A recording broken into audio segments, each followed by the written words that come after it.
ओम नमः सिद्धेभ्याय जय श्री ओम नमः सिद्धेभ्याय जय श्री ओम नमः सिद्धेभ्याय। मंगलम भगवान वीरो मंगलम गौतमोगणी मंगलम कुंद कुंदाद्यो जयंदर्मोस्तु मंगलम। सर्वमंगल मांगल्यम सर्व कल्याण कारकम प्रधानम सर्वधर्माणां जैनम जयतु शासनम। जैनम जयतु शासनम जैनम जयतु शासनम। देखो, अब जो हमारा एक टॉपिक शुरू किया था कि देव कितने प्रकार के होते हैं, चतुर्थ निकाय के देव बोलते हैं ना। तो वो चार चार निकाय कौन से होते हैं? जैसे आपने बताया कि ज्योतिषी देव, व्यंतर देव, ज्योतिषी देव, भवनवासी देव और जो स्वर्गों के देव हैं वो, है ना। तो स्वर्गों के देव में भी दो प्रकार हैं। कौन से हैं? सोल में स्वर्ग तक के देव, वो, और उसके ऊपर में मतलब कल्पवासी देव और कल्पातीत भाव। कल्पातीत कौन से होते हैं? 16वें स्वर्ग से ऊपर में जो विमान आदि होते हैं, अनुदेश अनुत्तर और जो सर्वार सिद्धि आदि जो विमान होते हैं, वो सब कल्पातीत होते हैं वो। कल्पवासी नीचे वाले 16 स्वर्ग तक, और कल्पातीत वो ऊपर वाले। तो ये जो अपन बात कर रहे हैं उनमें से कुछ स्वर्गों में तो मिले जुले हुए होते हैं, जैसे मिथ्या दृष्टि भी होते हैं और सम्यक दृष्टि भी होते हैं। जैसे यहाँ भी आदमियों में होते हैं ना, व्यक्तियों में जो है वो कुछ मिथ्या दृष्टि है, कुछ सम्यक दृष्टि है, वहां भी ऐसे ही होता है कुछ स्वर्गों में। व्यंतर वासी देव तो मित्र दृष्टि में आएंगे ना। हाँ, बहुत बढ़िया। तो वही आपको बताने वाला था, जो व्यंतर देव है, और और कौन से? ज्योतिषी देव, और हम्म। तीसरे भवनवासी देव, वो नियम से हम्म। मिथ्या दृष्टि ही होते हैं। हम्म। उनमें से कोई कोई जीव जो है वो सम्यक दर्शन बाद में प्राप्त कर लेता है। जैसे यहाँ मनुष्य आदि जो है ज्यादातर मिथ्या दृष्टि है, उनमें से कुछ लोग सम्यक दृष्टि हो जाते हैं। तो वहाँ ऐसे नियम से इन तीनों वर्ग का निकायों में मिथ्या दृष्टि ही उत्पन्न होते हैं। हम्म। और जो कल्पवासी देव हैं उनमें दोनों प्रकार के होते हैं। और उसके बाद में कल्पातीत जो होते हैं उनमें तो सब जो है सम्यक दृष्टि जीव ही होते हैं। तुमने ग्रेवियक में भी मिक्स मिक्स देव होते हैं। जब मैंने बोला ना कि जो मिथ्या दृष्टि द्रवलिंगी मुनि है वो मर करके 9वें ग्रेवियक तक भी जा सकते हैं अपने तप आदि के कारण से। इसका अर्थ ये है कि ग्रेवियक में भी कुछ मिथ्या दृष्टि जीव होते हैं। सर्वार सिद्धि आदि में सिर्फ सम्यक दृष्टि होते हैं। ठीक है। पंचम जो पांचवा जो स्वर्ग है उसमें वो जो मुनि होते हैं विशेष, सॉरी, जो देव होते हैं विशेष, जो उनके तप कल्याणक में आते हैं भगवान, जिन्हें ब्रह्म ऋषि भी कहते हैं, लोकांतिक देव भी कहते हैं, है ना। वो उनके तप की अनुमोदना करने आते हैं भगवान के, उसके अलावा और किसी कल्याणक में नहीं आते। वो सब अच्छा। समय व्यक्ति होते हैं और एक ही भवावतारी होते हैं, अगले भाव से मोक्ष चले जाते चले। हैं। ठीक है। तो ये बहुत सारी इसकी जानकारियां हैं। इस सबको याद तो रहती नहीं, इसलिए जब भी आपको मन करे, कहीं भी कोई आपको शंका हो, कुछ हम्म। जिज्ञासा हो, भी पूछ सकते हैं, कोई दिक्कत नहीं। स्वाध्याय के बीच में ही पूछ सकते हैं। चलिए अपन आगे चलते हैं। तो क्रिया परिणाम और अभिप्राय नाम की पुस्तिका, जिसके रचयिता हैं पंडित अभय कुमार जी शास्त्री। और उन्होंने बहुत सारी पुस्तकें लिखी हैं, बहुत सारे विधान लिखे हैं। वो प्रतिष्ठाचार्य भी रहे हैं। देवलाली में रहते हैं वो, पहले तो वहीं रहते थे, अभी शायद छिंदवाड़ा शिफ्ट हुए हैं, नहीं मुझे पक्का नहीं पता। लेकिन बहुत अच्छी वाणी के धनी है, बहुत अच्छे गले से भजन आदि भी गाते हैं, स्वयं भी भजन लिखते हैं। तो ऐसे प्रतिभाशाली ये पंडित जी के द्वारा टोडरमल, पंडित टोडरमल जी का मोक्ष मार्ग प्रकाशक के 7वें अध्याय में से उन्होंने ये बात निकाली है कि जीव, तीन तरह की जीव की दशाएं होती हैं, कि क्रियाएं कुछ होती हैं, अभिप्राय कुछ होता है, और क्रिया परिणाम परिणाम कुछ होते हैं, और अभिप्राय कुछ होता है। इनमें सबसे जो स्थूल चीज है वो क्रिया है। स्थूल माने जो मोटी मोटी जो जानने में आती है, वो क्रिया के माध्यम से हमें पता लगता है कि जीव क्या क्रियाएं कर रहा है, खोटी क्रियाएं कर रहा है, अच्छी क्रियाएं कर रहा है। फिर उसके जो परिणाम होते हैं वो उससे सूक्ष्म होते हैं, क्रियाओं की अपेक्षा वो दिखाई देते नहीं कि क्या उसके अंदर भाव क्या चल रहे हैं। और उससे भी सूक्ष्म होता है अभिप्राय, कि क्रिया और परिणाम ठीक अच्छे शुभ दिखते हुए भी ठीक है, अंदर में उसका क्या भाव चल रहा है, अंदर में क्या परिणाम, उसका जो उद्देश्य क्या चल रहा है, उसकी मान्यता क्या है, किस मान्यता के फलस्वरूप वो इस तरह के आचरण कर रहा है, उन उस मान्यता को या उस उद्देश्य को अपन अभिप्राय कहते हैं। तो अपन ने लगभग ये पूरी पुस्तक पढ़ ली, थोड़ा सा और बाकी है, जिसमें हमने ये समझा कि वास्तव में जो भूल होती है वो अभिप्राय की भूल होती है, और अभिप्राय जिनका सुधर जाता है, सम्यक हो जाता है, वही वास्तव में मुक्ति के मार्ग में विचरण करते हैं। जिनका अभिप्राय नहीं सुधरा, जिनकी मान्यता नहीं सुधरी, वो शुभ क्रियाएं तो करते हैं, लेकिन किस लिए करते हैं वो, या तो उन्हें कोई भौतिक सुख की कामना होती है, या उनको समझ में आता है कि इनसे जो है मुझे स्वर्ग आदि मिल जाएंगे, तो इसलिए वो शुभ क्रियाएं करते हैं। मोक्ष को, जब अपन मिथ्या दृष्टियों की बात करें, तो मोक्ष का स्वरूप वो जानते ही नहीं है। मोक्ष देखा देखी तो कह देंगे कि हमें भी मोक्ष जाना है, लेकिन मोक्ष का स्वरूप ना जानने के कारण से वो वास्तव में और भी जो सात तत्व है ना, उनमें से ना जीव का स्वरूप जानते हैं, ना अजीव का स्वरूप जानते हैं, ना वो आश्रव बंध, संवर, निर्जरा और मोक्ष, किसी का भी सच्चा स्वरूप जानते नहीं। आप बोलोगे कि नहीं साहब, ऐसा कैसे हो सकता है, जब हम सब कुछ ही जानते हैं, हम ही मिथ्या दृष्टि जीव हैं और छोटे लेवल के हैं। तो वो जो ज्ञानी लोग हैं, इवन मुनिराज की बात आप कर रहे हो, कि वो कैसे नहीं जानेंगे इस बात को, जीव क्या है, जीव क्या है। तो वो जानने का अर्थ क्या है, खाली उसको नॉलेज के हिसाब से जानने की बात नहीं है। जानने का अर्थ है यहाँ मानना, मान्यता पूर्वक, कि मैं वास्तव में शरीर नहीं हूँ, शरीर आदि नहीं हूँ, तो मेरा उस तरह का आचरण होगा। जैसे हमारे पड़ोस में कोई व्यक्ति रह रहा है, उसका वो हमसे बड़े विनम्रता से कहता है कि सब ये बच्चे भी आपके ही बच्चे हैं, तो इनको भी आपके प्यार की, दुलार की जरूरत है। हम भी कहते हैं हाँ हाँ बिल्कुल, ये भी हमारे बच्चे ही जैसे हैं। तो लेकिन बच्चे जैसे होना में होने और बच्चा होने में बहुत फर्क है। हमारे भावों में बहुत फर्क पड़ जाएगा। क्यों पड़ जाएगा? क्योंकि हमने उनको अपना माना नहीं। हम कह जरूर देते हैं कि हाँ हाँ साहब ये भी अपने ही हैं। तो ठीक उसी प्रकार से हमने शरीर को, जब तक सम्यक दर्शन नहीं हो जाता तब तक कोई कैसा भी बात करे, कैसा ही आचरण करे, उसकी ये धारणा जाती नहीं कि वो शरीरधारी है, शरीर ही वो है, या वो शरीर से उसका संबंध है। ऐसा हमारी जो मान्यता है वो बनी रहती है। कोई संकट आने पर हम भले ही कहते रहे, हम शरीर के ऊपर जरा भी संकट आता तो हमको लगता है हमें परेशानी हो रही है, हमें दिक्कत हो रही है, हम मर रहे हैं। तो ये मिथ्या दृष्टि की निशानी है, जो संकट के समय में उसकी परीक्षा करने में काम आती है। हम स्वयं अपनी परीक्षा करें कि हम सुख में, दुख में, किसी ने हमारा मान अपमान किया, उन सब में हमारा भाव कैसे होते हैं। तो उनसे हम विचलित होते हैं, इसका अर्थ ही ये है कि हमने उन शरीर और शरीर से जुड़ी हुई वस्तुओं को या स्थितियों को अपना स्वरूप माना। इसलिए हम सुखी दुखी होते हैं। सम्यक दृष्टि जीव उनमें सुखी दुखी होता नहीं। अगर होता हुआ दिखाई भी देता है तो बाहर बाहर से होता है। जैसे हम किसी को, बच्चे को डांट लगाते हैं तो ऊपर ऊपर से लगाते हैं ना, अंदर से तो उसका अच्छा ही चाहते हैं।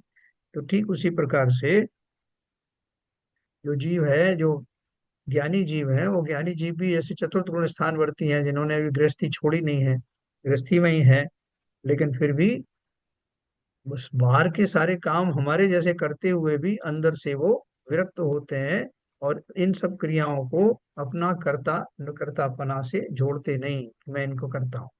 यहाँ तक शरीर में होने वाली जो भी क्रियाएं हैं, भोजन का पचाना है, भोजन को अलग अलग अवयवों में बांटना है, ये सब शरीर की क्रियाएं, शरीर ही इनका करता है। तो इसलिए जीव जो है उसको बहुत अच्छे से अपन को समझना पड़ेगा। जब हम बोलते हैं कि कर्म तो मैं ही करता हूँ, तो कर्म करते हैं, करने में मैं करने का अर्थ क्या है, कर्म कौन करता है? कर्म करने का अर्थ कौन है? हम कहते तो हैं कि जीव करता है, लेकिन वो ये भी व्यवहार की बात है कि कर्म जीव करता है। क्यों है व्यवहार की बात? क्योंकि जीव तो आत्मा है। आत्मा किसी प्रकार के कर्मों को बांधता नहीं, हाँ वो विपरीत भाव जरूर कर सकता है। तो उन भावों के फलस्वरूप कर्म का बंध होता है, क्योंकि कर्म सारे पौद्गलिक होते हैं। जो पुद्गल परमाणु हैं वही कर्म रूप में परिणमित होते हैं, जीव के भाव उसमें निमित्त होते हैं। तो इसलिए जीव अगर उन पुद्गल कर्मों को करे तो वो फिर पुद्गल क्रिया का करने वाला हो जाएगा। फिर तो वो जो है अपना स्वभाव छोड़ करके और पुद्गल जैसा काम करने लगेगा, जो कि संभव नहीं है। ये बात बार बार समझना, इस चीज में कहीं कोई शंका आए, बिल्कुल छोटी सी भी आए, तो बिना किसी संकोच के पूछना। तो कोई हंसेगा करके नहीं, इसमें बिल्कुल मत चिंता करना। ये सब तो अपन को उन्हीं स्थिति से तो बाहर निकलना है, इसके लिए तो अपन ये स्वाध्याय कर रहे हैं। इसलिए जिसको कोई भी जरा भी शंका हो, डायरेक्ट पूछना। तो चलिए अपन एक्चुअली आगे हमारी चलते हमारी स्थिति भी वही है, तो हंसने का जी। तो सवाल ही नहीं है। हाँ, हम हम सब ही उसी उस से दौर से हम ही गुजर रहे हैं अभी। हम ही उसमें झुल रहे हैं, उसी स्थिति में। अभी देखो तो ज्ञान का चौषम थोड़ा कम ज्यादा सबके होता रहता है। जो लीड लेकर के आगे बढ़ करके से उनका भाव हुआ कि मैं सबके साथ बैठ करके स्वाध्याय करूं, वो जरूरी नहीं कि उनका ज्ञान जो है बहुत विशेष ज्ञान है। हम और आप सब एक ही लेवल पर हैं। और सबका जो क्षोभक्षम ज्ञान है, क्षोभक्षम ज्ञान किसे कहते हैं? जो हमारा अभी इस पर्याय में जितना ज्ञान प्रकट हुआ है, वो प्रकट हुआ है, मतलब है तो ज्ञान होना तो चाहिए, पूरा 100% केवल ज्ञानी को होता है। लेकिन हमारा कितना प्रकट हुआ है उसके अनुसार हमें ज्ञान है, उसको हम क्षोभक्षम ज्ञान कहते हैं। वो भी कम ज्यादा होता है। वो कैसा वेरी होता है कि आज को मान लो मुझे थोड़ा सा कोई विषय समझने में ज्यादा समझ में आया, हो सकता है कि दूसरा विषय मुझे उतना अच्छा समझ में नहीं आया, वो आपको ज्यादा समझ में आया। तो इस तरह से ज्ञान के क्षोभक्षम में हानि वृद्धि भी होती रहती है। जो चीज मुझे पहले अच्छे से समझ में आई थी, आज हो सकता है कि ना समझ में आए, या उल्टा है, कल तक समझ में नहीं आई थी, आज समझ में आ जाए। ऐसा ही ज्ञान का क्षोभक्षम चलता रहता है। इसलिए उसमें किसी को बहुत अपने आप को उसमें ज्यादा बड़ा समझना या छोटा समझना, ये सही नहीं। तो अपन बात कर रहे हैं कि ये जो क्रिया परिणाम और अभिप्राय नाम की जो चीज है, सारा खेल इसका ही है। क्रिया और परिणाम को तो हम जानते हैं, बहुत सारे लोग परिणाम भी नहीं जानते। अपन आज फिर से वो चर्चा करेंगे, क्रिया और परिणाम और अभिप्राय क्या है। जो जिन मुनियों की अपन ने उदाहरण दी, जो मिथ्या दृष्टि है, वो द्रव्यलिंगी मुनि भी है, अर्थात वो मुनियों के समस्त गुणों से सुशोभित हैं। वो नग्न दिगंबर तो है ही, 28 मूल गुणों का विधिवत पालन करते हैं, और पंच महाव्रत का 22 परीक्षाओं पर विजय प्राप्त करते हैं। ऐसे मुनि भी सिर्फ अभिप्राय की भूल के कारण से मुक्ति मार्ग में स्थापित नहीं हो पाते। स्वर्ग आदि तक तो चले जाते हैं, या ग्रह तक तो चले जाते हैं। तो वो अभिप्राय की वैसी भूल कौन सी है जिसके कारण कि इतना तपस्या करने वाले मुनि भी मोक्ष नहीं जा पाते? और जिस भूल के सुधर जाने के कारण जो आ, साधारण व्यक्ति होते हैं, वो भी केवल ज्ञानी बन करके और अनपढ़ होंगे बिल्कुल। जैसे अपन ने शिव को, शिव भूत मुनि के बारे में बताया है, दाल अलग छिलका अलग, उन्हें इतना ही बहुत अच्छे से ज्ञान हो गया कि इसी प्रकार से मैं अलग, शरीर आदि अलग, ऐसा श्रद्धा के लेवल पर आ जाने से उन्हें मोक्ष प्राप्त हो गया। तो इसलिए इस पर्याय में हम कितने लौकिक ज्ञान के धारी हैं, कितने पढ़े लिखे हैं, इससे कोई मतलब नहीं है। हम वास्तव में इस भ्रांति से कितने ऊपर आ जाते हैं कि मैं शरीरधारी नहीं हूँ, ना तो शरीर, ना तो मैं शरीर हूँ, और ना ही शरीर मेरा कुछ लगता है। ऐसा विश्वास हमें जीवन में आ जाए तो हमारे समस्त आचरण सुधर जाते हैं, भवों के भय दूर हो जाते हैं, और शुभ क्रियाओं, भक्ति आदि के द्वारा जो हमारा मांगने की प्रवृत्ति है, वो सब नष्ट हो जाती है। तो इस भाव से हम समझेंगे कि हमारे अभिप्राय में अभी क्या खोट है, कैसी खोटापना है, वो बारीकी की बात है। लेकिन अपन ने अगर इसमें पूरी ताकत से इसको समझा, तो हमारे सारे शास्त्र पढ़ना सार्थक हो जाएगा। तो देखिए अपन आगे चलते हैं।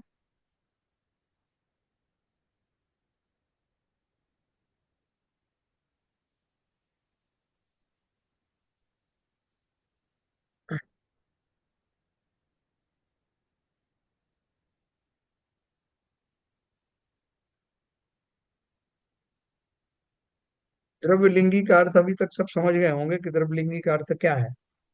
द्रव्यलिंग का अर्थ क्या है कि जो जैसा वेश है, अभी जैसे एक पुलिस वाला है, पुलिस वाले का द्रव्यलिंग क्या है बताओ भाई कोई।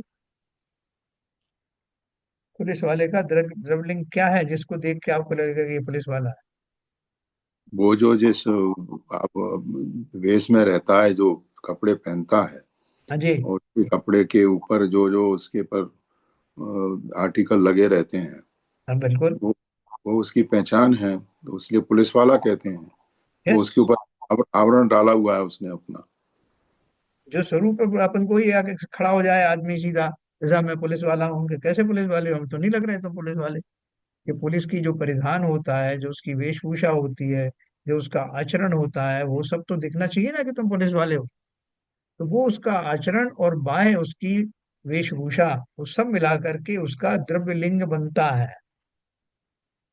हर एक का ही आप ऐसे लगा लो समझने के लिए कि द्रव्य लिंग क्या होता है ना। तो एक साधु है, अभी जैसे जो गैर समाज के साधु हैं, जैन नहीं है, तो उनकी अपनी वेशभूषा है, वो गेरुआ वस्त्र धारण करते हैं, तिलक पुण्य लगाते हैं, और वो अभिषेक, हाँ, उनका वो गले में माला है, वो उसकी रुद्राक्षी माला वगैरह पहनते हैं।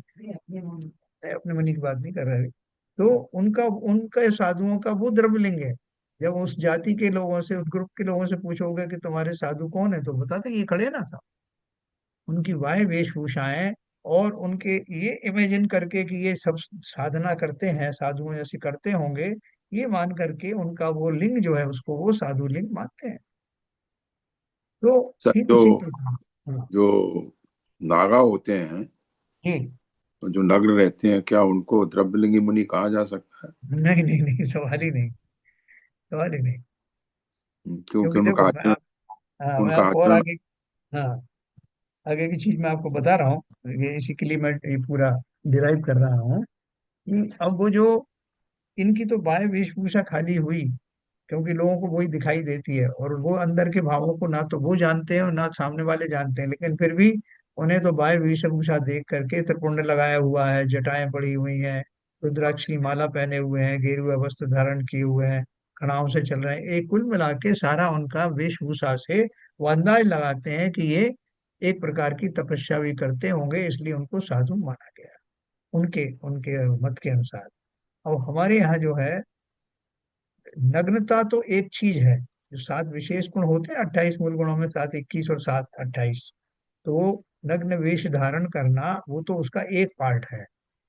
तो वो जो नागा नागा जो उनके मुनि होते हैं, उनके उनका अक्सर कपड़े उतार देना से इसको आप मुकाबला नहीं कर सकते। क्योंकि जिस तरह की निरासक्ति जैन मुनियों में पाई जाती है, और उसका एक जो जो उसका प्रकटपना है, वो उनके निर्वस्त्र होने में है। उन्हें किसी भी चीज से परिग्रह नहीं है। जो अंतिम चीज है, जो भी अंतिम चीज क्या है, शरीर को तो छोड़ नहीं सकते, लेकिन उसके ऊपर की समस्त आवरणों का परित्याग करना उनका संकल्प होता है। तो इसलिए वो नग्न वेश धारा हुई। दूसरा, समस्त प्रकार के परिग्रहों का त्याग होने के बाद जो स्थिति बनती है, उसमें वो आदमी फेंके फेंके फिरता है। जैसे आपको लगे कि साहब मुझे कुछ नहीं चाहिए, आप कुछ मुझे कुछ दे मत देना, तो एक भी चीज होगी तो उसे फेंक देगा वो। तो वहां उनकी जो है वो धारण करना नहीं है। देखो फर्क क्या है। वो जो नागा साधु है या और दूसरे साधु, उन्होंने वो चीजों को धारण किया है, ये दिखने के लिए कि वो साधु हैं। और यहाँ साधु कैसा है, जिसने समस्त वस्तुओं का त्याग कर दिया, धारण करने के लिए कुछ नहीं लिया है कि मैं धारण करूंगा, मैं त्रिपुंड लगाऊंगा। वो नागा साधु भी राख वाख लगते लगाते हैं, भस्म लगाते हैं, कुछ और कर सकते हैं। तो वो कुछ ना कुछ एक्सेप्ट करते हैं उस पर परिवेश को दिखाने के लिए। लेकिन यहाँ फर्क क्या है, यहाँ तो समस्त चीजों का त्याग है, धारण तो कुछ करना ही नहीं। जो भी हो सकता है लास्ट शरीर के अतिरिक्त, वो सब त्याग करने का भाव, अपरिग्रह का भाव, वो उन्हें नग्नत्व में लेकर आता। न केवल त्याग, बाह्य वस्तुओं का त्याग, बल्कि उन वस्तुओं के माध्यम से शरीर को सुखी दुखी सुखी करने के जो भाव हैं, वो भी नहीं होते। जैसे अब इसको एक कम से कम थोड़ा सा अपन वो कुछ राख वाख लपेट लेंगे, तो उससे गर्मी अर्मी, सर्दी गर्मी का कुछ फर्क पड़ जाएगा, ऐसा भाव भी नहीं। तो संपूर्ण रूप से शरीर को नग्न करने के पीछे परिग्रह का त्याग, और किसी भी तरह की कोई सुविधा जो भी इस वैराग्य के बीच में आती है, उस सबका त्याग करना, ये तो नग्नत्व का कारण है। और उसके अलावा तो अपन जानते हैं कि जो भावों से नग्न है, नग्नत्व का अर्थ क्या है?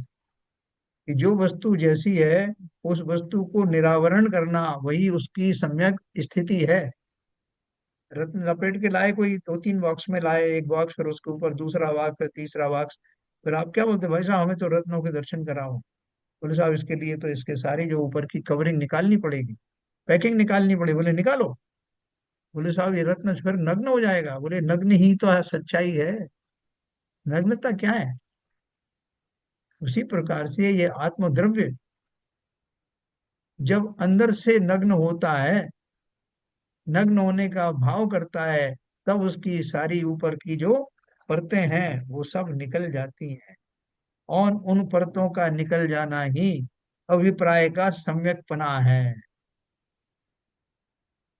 जीव के ऊपर क्या क्या पड़ते हैं? मायाचारी का भाव, कुटिल बुद्धि, कुछ हूं कुछ दिखा रहा हूं, ऐसे भावों के अंदर में ऐसे इस तरह के भाव होना, छल आदि के भाव होना, इन सब से निवृत्त होके अपने जो 10 धर्म बताए ना, उनमें ये सारे जब निकल जाते हैं तब उत्तम सत्य व्रत उत्पन्न होता है।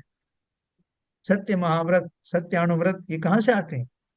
जब जीव की ये कषायें सारी निकल जाती हैं, उत्तम क्षमा मार्दव आर्जव भाव है, शौच सत्य संयम तप त्याग उपाव है, अकिंचन ब्रह्मचर्य धर्म 10 सार है, चहुगति दुखते काढ़ मुकति करता है।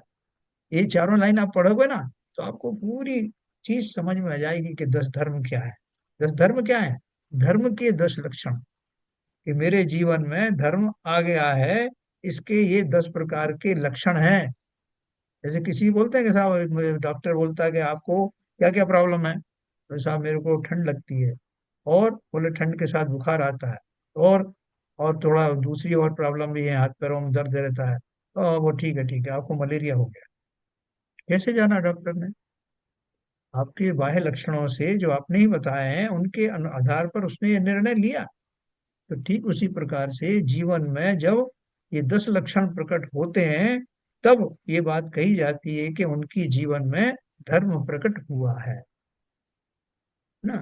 तो धर्म प्रकट होने में ये सारी चीजें हैं। जब मैंने कहा कि उत्तम क्षमा मार्दव आदि, मार्दव वगैरह क्या है कि इसी तरह का जो है कुटिलता आदि का ना होना, उत्तम शौच किसे कहते हैं, हर तरह का लोभ आदि का परित्याग होना, जब ये सब निकल जाता है, तब जीव का असली स्वरूप प्रकट होता है। और असली स्वरूप का प्रकट होना अर्थात अभिप्राय में सत्यता आना।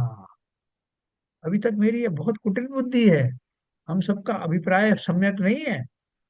जिनके अभिप्राय सम्यक होते हैं उनके वस्त्र आदि तो उतर ही जाते हैं, उसके अलावा अंदर के जो भाव हैं वो निर्मल होते चले जाते हैं। हमें वहां तक की तैयारी करना है, हमें किसी को दिखावा थोड़ी करना है कि देखो बाहर से मैं कितना अच्छा काम करता हूँ, लोग तो यही बाहर देख करके ही मानेंगे कि मैं कैसा हूँ। किसी दिखाना है, हमें ये अपने लिए मोक्ष मार्ग प्रशस्त अपने लिए करना है, किसी को दिखावे के लिए नहीं।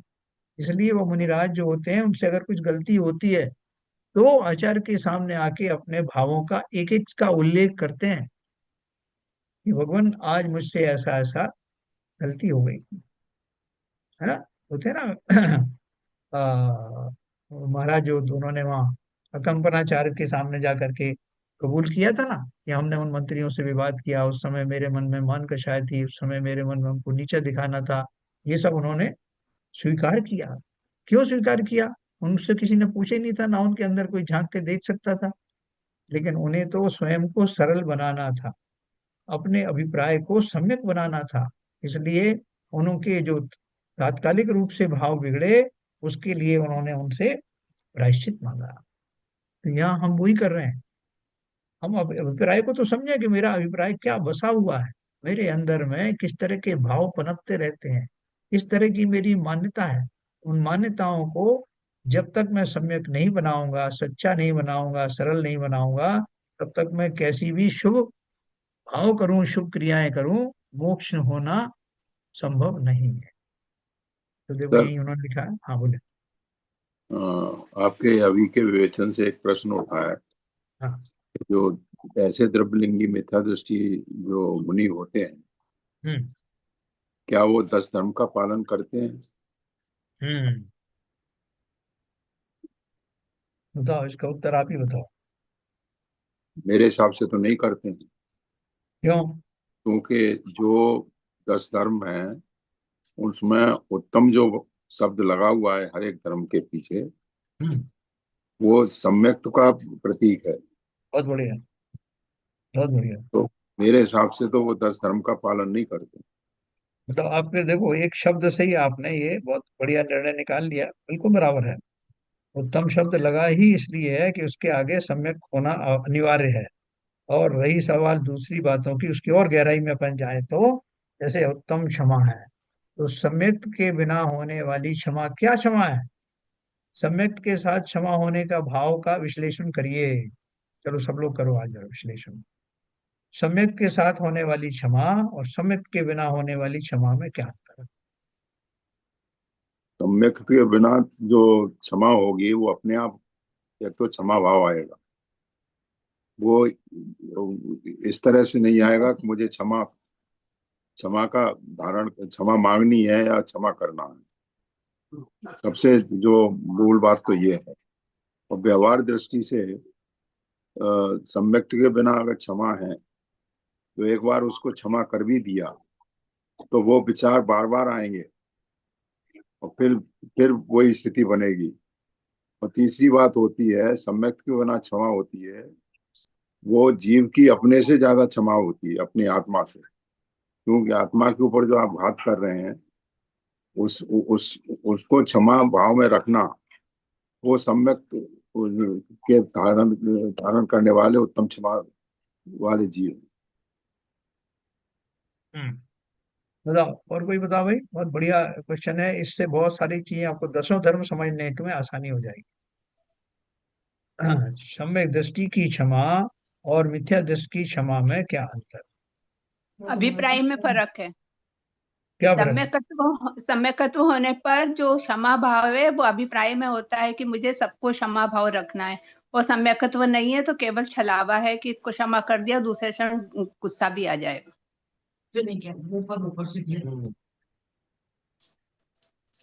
नहीं, कई बार देखो आपको, जो शुभ भाव के धारी होते हैं जीव, अभी समय दर्शन नहीं भी हुआ है, बहुत मंद कषाई जीव है।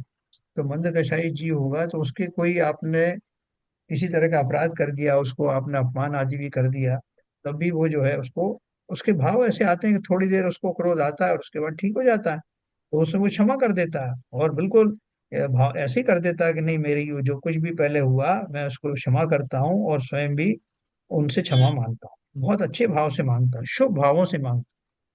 तो मैं अभी सम्यक दृष्टि। परिणाम और अभिप्राय जो आपने बताया था कि फर्क होता है, ये बात यहाँ पे मुझे लगता है वही बात है। वो परिणाम ऐसे दिखाता है लेकिन अभिप्राय में वो बात नहीं है। अभिप्राय क्या होना चाहिए, वही मैं आपसे पूछना चाह रहा अभिप्राय हूँ में यही अभी। होना चाहिए, वहां क्षमा भाव अपने आप में प्रकट हो जाता है वहां पे कि किसी सबके साथ क्षमा भाव है। और यहाँ पर परिणाम में दिखा रहा है वो ऐसा, क्योंकि अभिप्राय में वो उसकी वो मान्यता ही नहीं है कि मैं सम्यकत्व ही नहीं है उसमें। जब अभिप्राय में सम्यकत्व होगा तब वो उसके परिणाम जो होंगे वो असली होंगे, नहीं तो परिणाम और उसमें जैसे कथनी और करनी में अलग फर्क है, ऐसा ही यहाँ पे होगा। परिणाम अलग रहेंगे, अभिप्राय अलग रहेगा। देखो, अच्छा बताया आपने, इसमें थोड़ी और बारीकी अपन जोड़ते हैं। देखो, जो जो जो जीव है, मिथ्या दृष्टि जीव है, उसने आपको यही बोल दिया जैसे मैंने बताया, उसके शुभ परिणाम है, उसकी कषाएं बहुत क्षणिक होती हैं। और उसने दूसरे ही पल एकदम गदगद होकर के सब छोड़ दिया, किसी ने क्षमा याचना की या उसने नहीं भी की, उसने बेचारे मैं खुद ही गलत बोल रहा था, आपके प्रति मेरा दुर्भाव आ गया था, लेकिन कोई बात नहीं है, मेरे समझ में आ गया कि ऐसा दुर्भाव रखना ठीक नहीं है। आपसे हो गई गलती, कोई बात नहीं है, मुझसे भी हो सकती है, इसलिए मैं भी आपसे क्षमा मांगता हूँ और मेरे मन में अब कोई भी विकार नहीं है, ऐसा भाव करता भी है और दिखाता भी है। लेकिन अगर सम्यक दृष्टि जीव है, तो सम्यक दृष्टि का चिंतन क्या होगा कि संसार में कोई भी पदार्थ इष्ट और अनिष्ट नहीं होता, कोई किसी का मान अपमान कर नहीं सकता। ये तो जीवों के अपने अपने कर्मों के उदय के फलस्वरूप इस तरह के प्रसंग आते हैं। और आत्मा तो सदा से ही क्षमा स्वभावी है, वो क्रोध कर ही नहीं सकता, क्रोध करना उसका स्वभाव नहीं। इसलिए कहा ना, उत्तम क्षमा मार्दव आर्जव भाव है, भाव अर्थात स्वभाव है। तो असली आत्मा तो विवेचन तो यही हुआ हमारा, तो बताना ही गलत है। नहीं नहीं आपका नहीं, नहीं। विवेचन वो बिल्कुल आपका सही है। बताना तो लक्ष्य सही था। हाँ मगर जो बॉटम में जो बात बता रहे हैं इसके जैसा वो सूक्ष्म विश्लेषण वो ही है कि आत्मा का देखो, वो स्वभाव भी बिल्कुल सही है, सटीक है। है ना, अपन अभिप्राय में जा रहे हैं कि आत्मा किसके प्रति क्रोध करे, किसके, कहाँ उसका मान और अपमान का प्रसंग कहाँ आता है? ये सारे प्रसंग तो सांसारिक जीवों के सांसारिक घटनाओं में, जिन्हें अपना तुपना मानने की जो परिपाटी है, उसके तहत ये सब होता रहता है। नहीं तो कोई जीव, कोई स्थिति मुझे सुखी दुखी करती नहीं। ये जो भाव है, इस भाव के पीछे महान क्षमा का भाव छिपा। किस पर क्रोध करूंगा? जबकि अपन मिथ्या दृष्टि को बोलते हैं कि उसको अपनी आत्मा के प्रति अनंत क्रोध होता है, तो वो उसकी अपनी दशा है, जिसमें वो आत्मा के स्वभाव को देखना ही नहीं चाहता। इसलिए कहा कि उसको अनंत क्रोध होता है। और ये जो बाहरी वस्तुएं हैं, जो व्यक्तियों को, ये व्यक्ति ने ऐसा किया, मैं ऐसा कर रहा हूँ, तो मैं शरीर को बीच में रख करके उस संदर्भ में बात करता हूँ। मैंने तुम्हें क्षमा किया, तुमने मुझे क्षमा किया, उत्तम क्षमा और सबसे क्षमा, और ये अब मेरे मन में कुछ नहीं, ये सब भाव किसके हैं? ये सांसारिक जीवों को शरीर को बीच में रख करके जो बातें कही जाती हैं, ये सब उसके परिणाम स्वरूप होता है। इसमें निश्चय क्षमा है ही नहीं ना। निश्चय क्षमा में जीव का अभिप्राय, उसकी मान्यता कि मैं शरीर आदि हूं ही नहीं, इस भाव के साथ विचरण करने वाले जीव के अनंत क्षमाएं अपने आप होती है, उन्हें लाना नहीं पड़ता। ठीक है, मैं कुछ समझा पाया? नहीं, बहुत बढ़िया आपने, ये जो, मतलब ये इसका फंडामेंटल है सर। ये फंडामेंटल है, और वो सारे दसों धर्म आप इसी आधार पर आप लगा लें। नहीं, आज अच्छा डाउट क्लियर हो गया ये। जो विवेचना की तब तो 10 धर्म की बात दिमाग में आई कि उसकी स्थिति क्या बनती है। और वो देखो, दस लक्षण कहा, अपन उसको आजकल पर्युषण पर्व कह देते हैं, लेकिन वास्तव में वो दस लक्षण पर्व का ही उसका ओरिजिनल नाम है।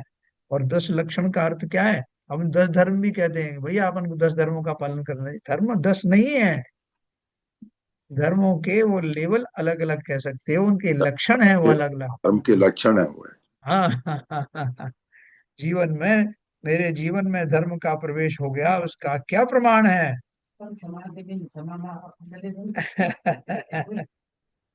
और सर हाँ, इससे जो सीबीजन साहब का जो कल का प्रश्न था या परसों का जो एक दो दिन से चल रहा था, उसका भी चलिए। समाधान हो गया कि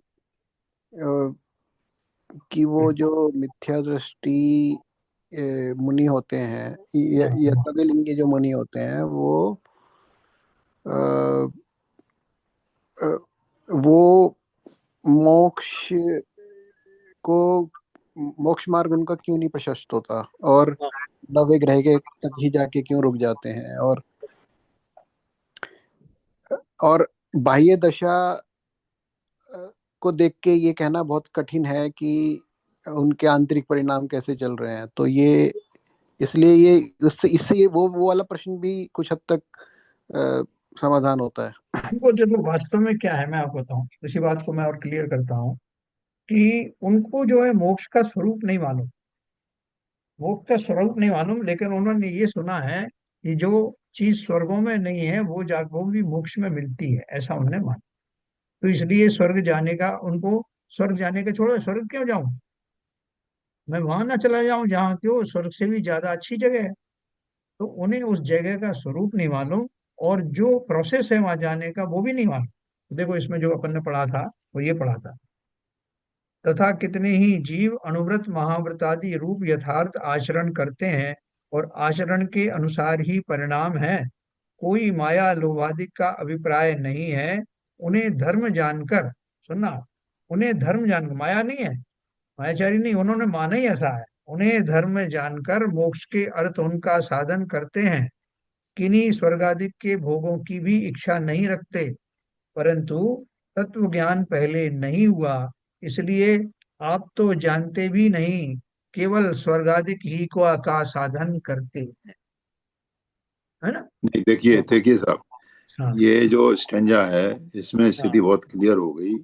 हम्म। वो ये आपने बिल्कुल सही कहा हाँ। कि उनको मोक्ष का स्वरूप मालूम ही नहीं है, क्योंकि हाँ। उनको 7 तत्वों का ज्ञान नहीं है। मगर वो उसमें लिखा हुआ है, इसी में आपने जो पढ़ा है, हाँ। मोक्ष मार्ग का साधन के लिए करते हैं, स्वर्गादिक का भाव नहीं करते हो।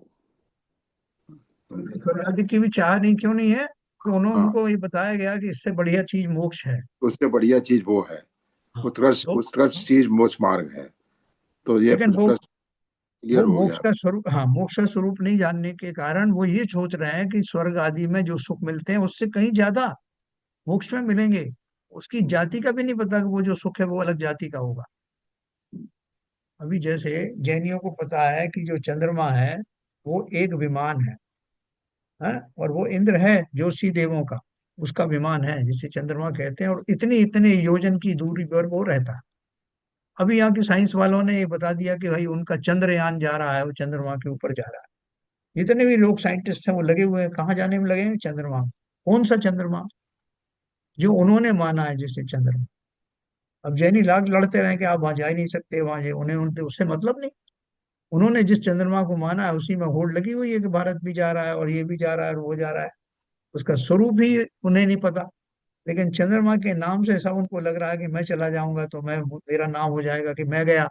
जब चंद्रमा में भले ही कुछ ना मिले, लेकिन होड़ किसकी लगी है? अपनी ईगो की, कि कौन वहां तक पहुंचा।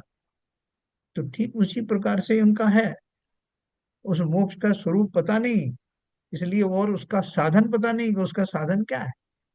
ये जो व्रत तप तप आदि जो है, इन साधनों के द्वारा उस मोक्ष तक नहीं पहुंचा जा सकता। स्वर्ग आदि तक तो पहुंच सकते हैं।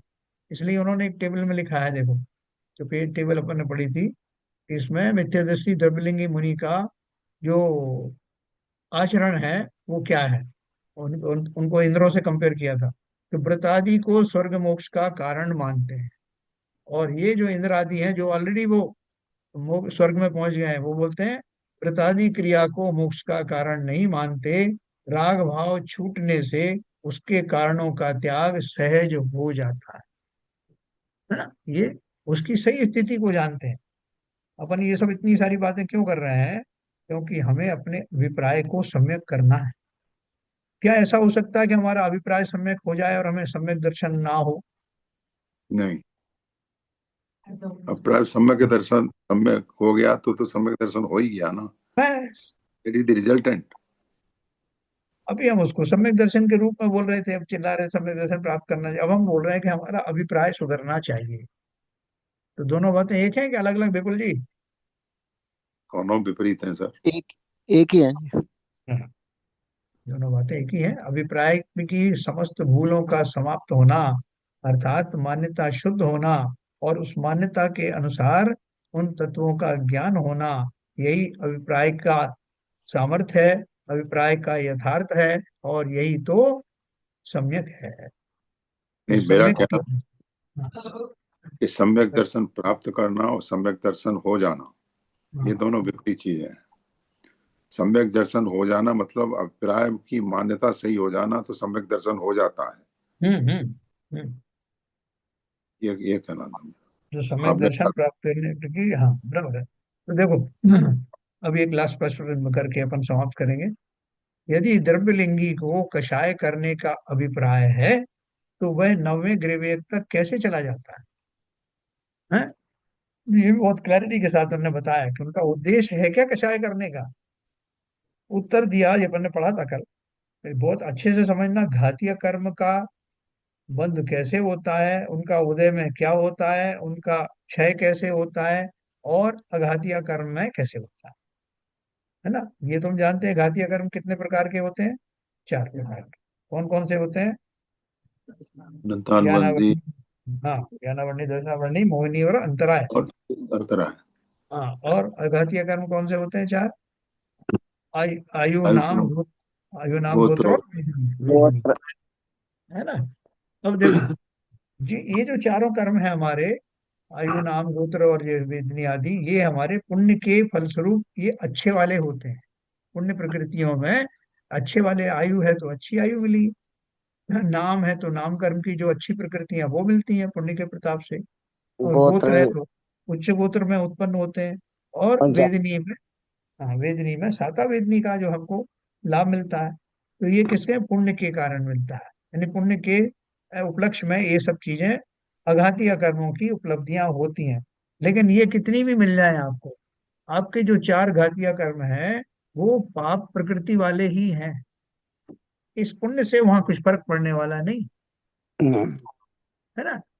लेकिन इसके विपरीत एक और रहस्य की बात यह है कि जब वो चारों घातिया कर्म को क्षय करने का जो प्रक्रिया है, हम जब उसको अपनाते हैं तो साथ साथ पुण्य, अघातिया कर्म वाला पुण्य भी प्राप्त होता, वो ऑटोमेटिकल होता, हमें करना नहीं पड़ता। तो अपन एक काम ऐसा क्यों ना करें कि दोनों हाथ में लड्डू हो, घातिया कर्म भी जो खिर जाएं और पुण्य आदि के जो बंधे सो बन जाए, उसकी चाहत नहीं होती, अपने आप बनता है। इसलिए जो 63 साल का पुरुष वगैरह जो बनते हैं, ये सब जो आते हैं, उनको पुण्य की प्राप्ति होने से वो वहां जाते हैं। अभी बलभद्र आदि की बात करें अपन, जैसे बलभद्र हैं, चक्रवर्ती भी काफी हद तक होते हैं, वो स्वर्ग और मोक्ष ही जाते हैं। बलभद्र नियम से मोक्ष जाते हैं। तो उनको अपना पुण्य के प्रताप से बलभद्र का पद भी मिला, या चक्रवर्ती का पद मिला। और कालांतर में वो उस पद में रह करके अपने सम्यक अभिप्राय को जान करके एक दिन मोक्ष को भी प्राप्त हो जाते हैं। तो वहां किस तरह का पुण्य माना उन्होंने, वो पुण्य जो था पुण्यानुबंधी पुण्य कह सकते हो आप उसको, और उसी के कारण उनकी आगे की भूमिका जो मोक्ष प्राप्ति की है वो सिद्ध हो जाती है। तो हम ये छोटे मोटे जो पुण्य अर्जन करने का भाव जानबूझकर रखते हैं कि मुझे पुण्य पर बंद करना है, ये सब निरर्थक है। इसमें भाव रखने की जरूरत नहीं। आप तो अपने भाव उत्तम रखिए, अपना लक्ष्य उत्तम रखिए। ये छोटी मोटी उपलब्धियां तो अपने आप प्राप्त हो जाती हैं, और जब प्राप्त होंगी तो आपको लगेगा कि आपको उनके प्रति कोई मोह भी नहीं होगा। चक्रवर्ती को इतनी बड़ी पदवी मिल गई, उसको कुछ नहीं होता कि अरे देखो मैं तो राजा बन गया, मनुष्यों का राजा, मनुष्यों का इंद्र बन गया। वो तो जब सब उसका अभिप्राय सही होता है तो क्या करता है, तृणवत रिद्धि सब छाणी के तप धार्यो बन जाए। तो इसलिए वो जो हमारा अभिप्राय है उसके सम्यक होते ही सारी विषय वासनाएं, सारे जो अघाती कर्मों के जनक जो पुण्य आदि के भाव हैं, उनके प्रति हमारा मोह भंग हो जाता है। तो यही बात उन्होंने लिखी, पुण्य और पाप का भेद अघाती कर्मों में होता है, और शुभ या अशुभ योग के अनुसार पुण्य या पाप का बंध होता है ना। बहुत अच्छे समझना, द्रव्यलिंगी को शुभ रूप योगों की प्रवृत्ति बहुत होती है, इसलिए वह अंतिम ग्रव्य तक भी चला जाता है। देखो यहाँ द्रव्यलिंगी उन्होंने शॉर्ट में लिखा है, इसके साथ पूरा लिखना चाहिए, मिथ्या दृष्टि द्रव्यलिंगी। क्यों? क्योंकि भावलिंगी भी द्रव्यलिंगी होता है। जैसे मैंने आपको बताया कि द्रव्यलिंग तो बाह्य आचरण और रूपी वेशभूषा है, वो दोनों की होती है, खाली उनकी मान्यता में फर्क है। तो यहाँ द्रव्यलिंगी उन्होंने शॉर्ट में लिखा है, इसका अर्थ है मिथ्या दृष्टि द्रव्यलिंगी बनी। तो द्रव्यलिंगी को शुभ रूप योगों की प्रवृत्ति बहुत होती है। ये सारे टाइम तो वो धर्म चर्चा में और धार्मिक कार्यों में लगे रहते हैं, तो उनके योग शुभ रूप नियमित बने रहते हैं, इसलिए वह अंतिम ग्रव्य तक भी चले जाते हैं, परंतु उससे उसे उन्हें कोई लाभ नहीं होता है। मुझे आज सोने की थाली में भोजन करा रहे हो कि चांदी की थाली में करा रहे हो, उससे सिवाय मेरे मान कषाय के बाकी मेरी उदर पूर्ति में क्या फर्क पड़ा। स्टील की थाली में खाने वाले का भी उतना ही पेट भरा। तो ठीक उसी प्रकार से मैं कौन से स्वर्ग में चला गया, कहाँ तक पहुंच गया, 9वें ग्रह तक गया, 16वें स्वर्ग तक गया, इससे मेरा आत्मा का क्या भला हुआ। आत्मा का तो कुछ भला ही नहीं, बल्कि उन परिणामों में लग गया तो और दुर्गति को प्राप्त होऊंगा। स्वर्ग में जाकर के फूला नहीं समाया तो नीची गति में जाने में देर नहीं लगेगी। इसलिए पुण्य के उदय में अपने को बड़ा मानना, नीच गति का बंध तुरंत होता है। देव एक इंद्री भया, इसलिए वह अंतिम ग्रव्य तक भी चला जाता है, परंतु उससे उसे कोई लाभ नहीं होता, क्योंकि अघाती कर्म आत्मगुण के घातक नहीं है। गोत्र कर्म के उदय से उच्च पद या नीच पद प्राप्त किया तो क्या हुआ, वे तो मात्र बाह्य संयोग हैं, संसार दशा के स्वांग हैं, अतः आत्मा को इनमें कोई लाभ हानि नहीं है ना। इष्टोपदेश वगैरह ग्रंथ अपन ने पढ़े थे, उसमें क्या लिखा है कि अगर कोई इतना बलशाली हुआ, उसने पूरी दिग्विजय कर दी और लोगों के मस्तक पर पैर रख रख दिया, तो उससे उसका क्या भला हो गया, क्या प्राप्त कर लिया उसने? समस्त लक्ष्मी आ गई पूरे संसार की, तो क्या कर लिया उसने? ये अरे ये पढ़ा क्वेश्चन नहीं है हम। उपदेश अपन। स्टोपदेश नहीं पढ़ा, ओके। नहीं, इसमें अपनी इस सीरीज में जब से शुरू किया है चूम पे, इष्टोपदेश नहीं पढ़ा गया। स्टोपदेश पढ़ लेते हैं, छोटी सी पुस्तक है, पतली सी, अच्छे उपदेश है उसमें। नहीं, हाँ मतलब है। हाँ बस चलो शायद वो श्रावक के लिए बोलते पढ़ा हैं। गया है इष्टोपदेश, पढ़ा गया है। पढ़ा गया है ना? हाँ पढ़ा गया है। नहीं, मुझे तो ध्यान नहीं है। नीरजा नहीं जी। पढ़ा गया है, पढ़ा गया है। हाँ, मुझे ऐसा याद है, क्योंकि ये इसमें मैंने कुछ निशान लगा रखे हैं, कुछ लिख रखा है बीच बीच में। और मुझे याद नहीं कि मंदिर में किया था उपदेश इसका या। नहीं, मंदिर में नहीं किया होगा। पढ़ा है, पढ़ा है, पढ़ा है। मेरी लिस्ट में तो नहीं है, मैंने तो कोई नोट बात कर। नहीं, अगर पढ़ा भी है तो इसको पढ़ने में ज्यादा टाइम नहीं लगेगा, और बड़ा अच्छा सुंदर ग्रंथ है। बिल्कुल पतला सा है, देखो इतना छोटा सा। कितने दिन हाँ लगे? ये मेरे ख्याल से 15 दिन, 15-20 दिन में हो जाएगा। तो इसी को पहले ले लेना, द्रव्य संग्रह से पहले। हाँ, ले लेंगे इसको, बहुत ईजी है। तो और उसमें क्या एकदम टू दी पॉइंट बातें लिखी, जो जो मैंने आपको बताया, जिस तरह की चीजें लिखी हैं उसमें, तो बहुत सुंदर है। हम पढ़ेंगे इसको। और असली तो क्या है कि अपना जो जो विवेचना होती है ना उसमें, वो हाँ, वो विवेचना बहुत जरूरी। अपने आप ही ऐसा मन हो जाता है। वो विवेचना अपने आप प्रकट होती है, और वो बहुत माधुर्य देने वाली चीजें होती वो उसका वर्ण कहीं नहीं मिलता है साहब। हैं। तो देखो, गोत्र कर्म के उदय से उच्च पद या नीच पद प्राप्त किया तो क्या हुआ? वे तो मात्र बाह्य संयोग हैं, संसार दशा के स्वांग हैं। अतः आत्मा को इनसे कोई लाभ हानि नहीं। ये जो बात यहाँ लिखी है ना, ये बात तो लिखने वाले ने लिखी है, लेकिन जो जिनके भाव होते हैं, उन भावों को जिनेंद्र भगवान ने जाना, और उनकी दिव्य ध्वनि में ये आया, और शास्त्रकार ने यहाँ लिखा। वास्तव में उनके ऐसे भाव होते हैं कि इससे क्या मुझे होने वाला। इसलिए निष्प्रय होकर के तपस्याएं करते हैं। स्वार्थ त्याग की कठिन तपस्या बिना खेद जो करते हैं, ऐसे ज्ञानी साधु जगत के दुख समूह को हरते हैं।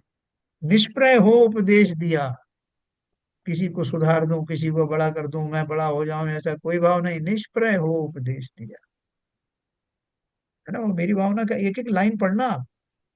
कभी टाइम मिले तो अपन एक एक लाइन उसकी जो है विवेचना करेंगे, तो आपको लगेगा समस्त शास्त्रों का पूरा निचोड़ यहाँ भरा है, इतनी सरल भाषा में। चलिए, समय हो गया। कल अपन ये पढ़ेंगे। घाती कर्म तो आत्मगुणों के घात में निमित्त हैं, द्रव्यलिंगी मुनि को उनका बंध किस प्रकार से होता है? ये प्रश्न अपना अभी भी खड़ा हुआ है, कल अपन पूछेंगे इसको। चलिए, संजय प्रकाश जी, धन्यवाद।